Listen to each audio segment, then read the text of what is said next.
viskas, kas turi pradžią, turi ir pabaigą. Tai taip sakau ir per žygius savo žygeiviams ir sakau šiai kelioniai, kad tai yra pabaiga.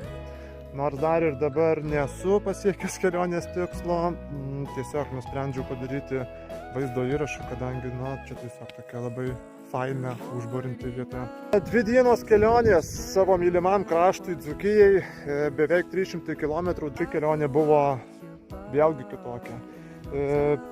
Važiuodamas į Palangą prieš 2 metus, galvoju, buvau toksai pilnas užsidegimo ryžto ir nežinau, tokios energijos. Ši kelionė buvo su šiokiom tokiom abejonėm, kad kas gali būti, galbūt neįveiksiu, nes nepasiruošęs, seniai myniau tą dviratį ir taip toliau.